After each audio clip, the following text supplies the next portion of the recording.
Allora, la vicenda che ha per protagonista un sacerdote, il parroco della chiesa di Sant'Agnese a Portogruaro. Queste sono immagini che si riferiscono all'inaugurazione del tratto della tangenziale di Portogruaro, variante della statale 14 della Venezia Giulia, quarto lotto, primo stralcio, cerimoniale a cura dell'ANAS. Tutto questo avviene, vedete le immagini, martedì 7 di luglio.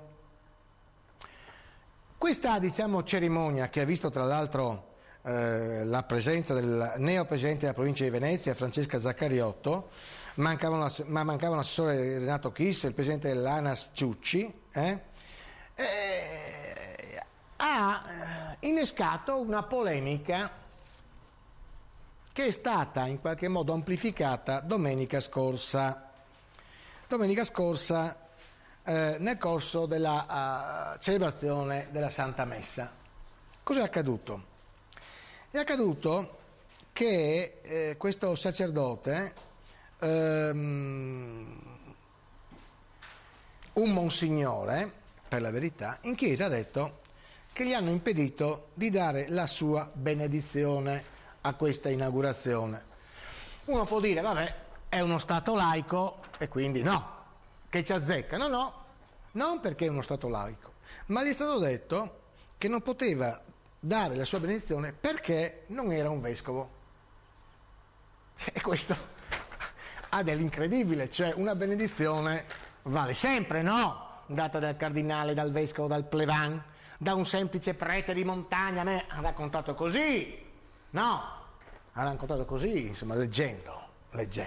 Ricordo che quando, insomma, si conoscevano persone umilissime, no? Io non sapevo che...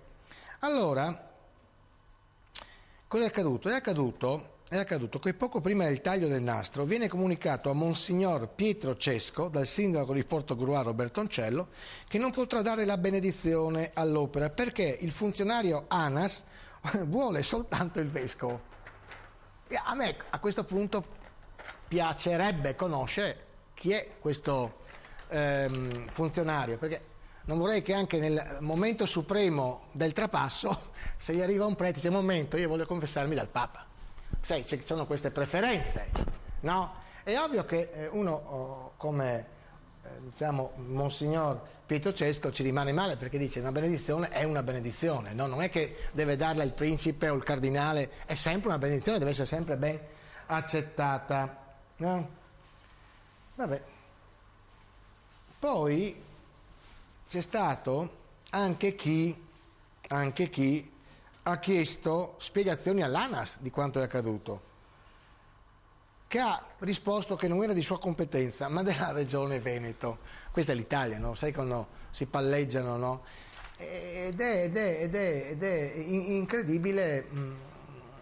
Noi abbiamo tratto questa notizia da un sito di Gianfranco Battiston, che ringraziamo perché giustamente ha fatto un ottimo lavoro online e l'ha pubblicata, insomma, incredibile. Non pensavo, insomma, che ci fossero benedizioni e benedizioni per voi.